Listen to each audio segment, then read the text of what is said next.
5 characteristics of the middle term. আজকের আমাদের আলোচনার বিষয় হলো সৎ হেতু 5টি বৈশিষ্ট্য।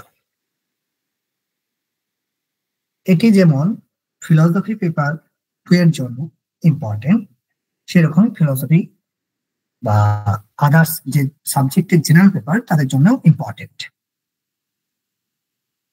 এটি মূলত আমরা আলোচনা করি যখন অনুমান আলোচনা করতে যাই, সেখানে হেতু আলোচনা বা হেতুর বৈশিষ্ট্য বা ক্যারেক্টার আলোচনা করার পূর্বে বা আমাদের কয়েকটা বিষয় জেনে রাখতে হবে। একটা হচ্ছে পক্ষ, একটা হচ্ছে সাধ্য, আর একটা হচ্ছে হেতু। 3টে বিষয়। পক্ষ মানে যেখানে আমরা বা আমাদের সাধ্যের সংশয় থাকে সেই অংশটা, যেখানে সাধ্যের সংশয় থাকে তাকে পক্ষ বলে। অর্থাৎ যে অবস্থাটার কথা আমরা বলছি, আমরা একটা উদাহরণ দিয়ে বুঝে নেব। সাধ্য অনুমানের সাহায্যে যা প্রমাণিত হয় তাকে সাধ্য বলে, আর হেতু যার সাহায্যে ওই সাধ্যটি প্রমাণিত হয়। তাহলে যেখানে প্রমাণিত হয় সেটি পক্ষ, যা প্রমাণিত হয় সেটি সাধ্য, আর যার মাধ্যমে প্রমাণিত হয় সেটা হচ্ছে হেতু। এই হচ্ছে 3টে বিষয়: পক্ষ, সাধ্য, হেতু। ইংরেজিতে বলা হয় minor term, major term and middle term. এই হেতুর 5টি বৈশিষ্ট্য রয়েছে, অর্থাৎ সৎ হেতুর 5টি বৈশিষ্ট্য রয়েছে, যে 5টি বৈশিষ্ট্য লঙ্ঘন করলে হেত্যাভাস ঘটে। 5টি বৈশিষ্ট্য কি কি?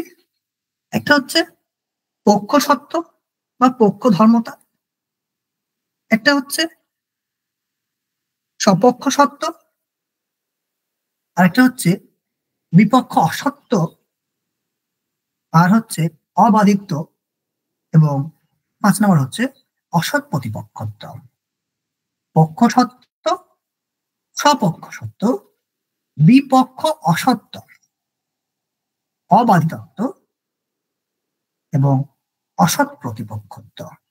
এই হচ্ছে 5টি সৎ হেতুর বৈশিষ্ট্য। পক্ষ সত্য বা পক্ষ ধর্মতাও যেটাকে আমরা বলছি, এখানে কি বলা হচ্ছে? হেতু must be present in the minor term. অর্থাৎ হেতুকে কি করতে হবে? পক্ষে উপস্থিত থাকতে হবে। হেতুকে পক্ষে উপস্থিত থাকতে হবে। একটা উদাহরণ নেব, সেই উদাহরণ দিয়ে আমরা বাকি সবগুলোকে বুঝে নেওয়ার চেষ্টা করব। যেমন বললাম পর্বত বহ্নিমান, যেহেতু পর্বত ধ্রুবমান। এখন এই যে ধ্রুবমান, এটা হচ্ছে এর হেতু। যেহেতু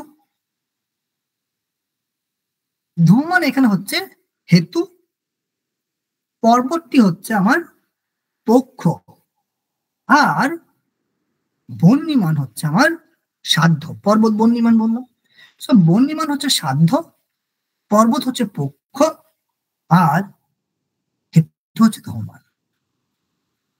তাহলে ধ্রুবমান অর্থাৎ হেতুটিকে কোথায় থাকতে হবে?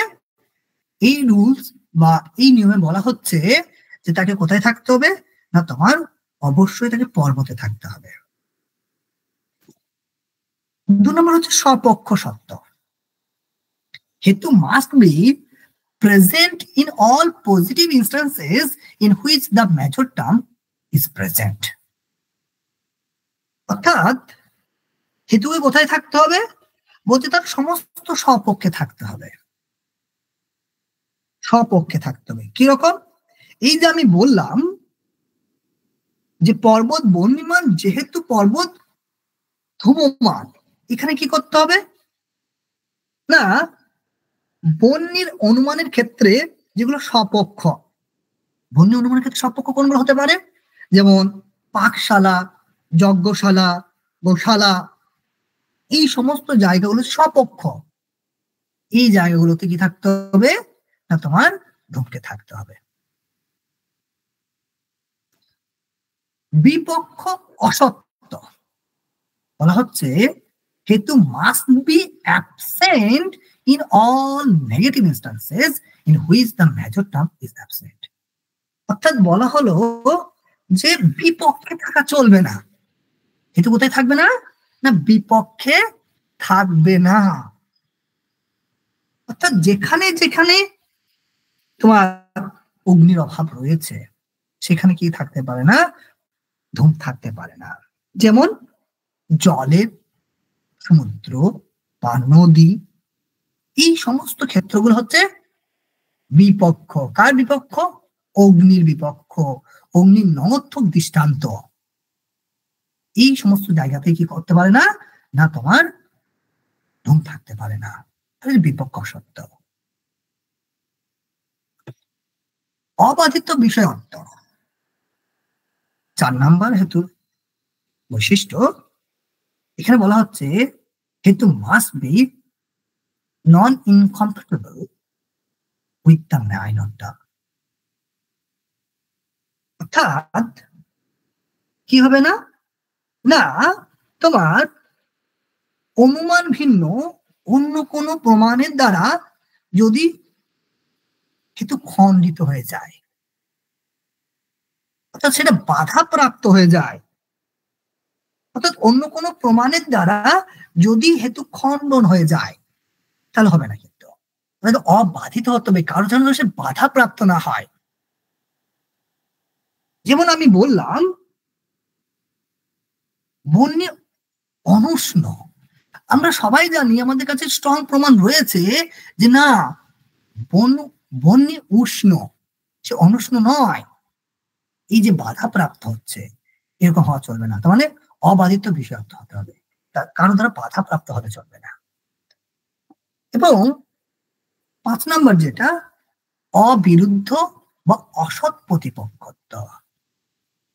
হেতু must B qualified by the absence of counteracting reasons which lead to a contradictory conclusion. অসৎ প্রতিপক্ষত্ব অর্থাৎ কোন প্রতিপক্ষ না থাকাই হচ্ছে অসৎ প্রতিপক্ষ। অর্থাৎ হেতুর কোনো প্রতিপক্ষ থাকবে না, এমন কোন পরস্পর বিরোধী যদি হেতু থাকে তাহলে আমরা কি করতে পারবো না, সেখান থেকে কোনো সিদ্ধান্তে পৌঁছাতে পারবো না। প্রতিপক্ষ সমান শক্তিশালী হলে চলবে না, অর্থাৎ প্রতিপক্ষের অভাব থাকতে হবে, অসৎ প্রতিপক্ষ। এখন এই 5টি যে আমরা ধর্মের কথা বললাম বা হেতুর বৈশিষ্ট্যের কথা বললাম সৎ হেতুর, এগুলো যদি না মানা হয়, ভায়োলেট করা হয় রুলস গুলি, তাহলে কি সমস্যা হবে আমরা পরবর্তী ক্লাসগুলোতে অবশ্যই ডিটেলস আলোচনা করব। শুধু এখানে বলে দিই কি কি সমস্যা হতে পারে। যেমন বিপক্ষ অসত্য ধর্মের অভাব যদি হয় তাহলে স্বব্যভিচার দোষ ঘটবে বা স্বব্যভিচার হেত্যাভাস হবে। স্বপক্ষ সত্যের ধর্মের যদি অভাব হয় তাহলে বিরুদ্ধ হেত্যাভাস দেখা দেবে। পক্ষ সত্য ধর্মের অভাব দেখা দিলে সেখানে অসিদ্ধ হেত্যাভাস উঠে আসবে। অসৎ প্রতিপক্ষ তো ধর্মের অভাব যদি দেখা দেয় তাহলে সেখানে সৎ প্রতিপক্ষ বা প্রতিপক্ষিত হেত্যাভাস দেখা দেবে। এবং অবাধিত ধর্মের যদি অভাব দেখা দেয় তাহলে বাধিত হেত্যাভাস হবে। কি বললাম, যদি যে ধর্মটা, যেমন ধরো বিপক্ষ অসত্য ধর্মের যদি অভাব হয় সেখানে দোষ হচ্ছে ব্যভিচার এবং যে হেত্যাভাসটা হবে সেটা স্বব্যভিচার। স্বপক্ষ সত্য ধর্মের অভাব হলে যে দোষ সেটার নাম হচ্ছে বিরোধ এবং যে হেত্যাভাসটা ঘটছে অর্থাৎ দুষ্ট হেতু সেটা হচ্ছে বিরুদ্ধ। পক্ষ সত্য ধর্মের অভাব দেখা দেয় দোষ হচ্ছে অসিদ্ধ এবং যে হেত্যাভাস ঘটবে সেটা হচ্ছে অসিদ্ধ হেত্যাভাস। অসৎ প্রতিপক্ষত্ব ধর্মের অভাব হলে প্রতিপক্ষ দোষ আসছে এবং যে হেত্যাভাসটা ঘটছে সেটা হচ্ছে সৎ প্রতিপক্ষ হেত্যাভাস। আর অবাধিত ধর্মের অভাব যদি দেখা দেয় তাহলে যে দোষটা হচ্ছে সেটা বাদ এবং যে হেত্যাভাসটা হচ্ছে সেটা হচ্ছে বাধিত হেত্যাভাস। আমরা আমাদের পরবর্তী ক্লাসগুলোতে প্রত্যেকটি হেত্যাভাস নিয়ে আলোচনা করব। এক একটি হেত্যাভাস নিয়ে এক একটি আমরা স্পেশাল ক্লাস নিয়ে আসবো। আশা করছি আমাদের এই ভিডিওটি ভালো লেগেছে। ভালো লাগলে অবশ্যই লাইক, কমেন্ট এবং সাবস্ক্রাইব করে দেবেন। Thank you so much.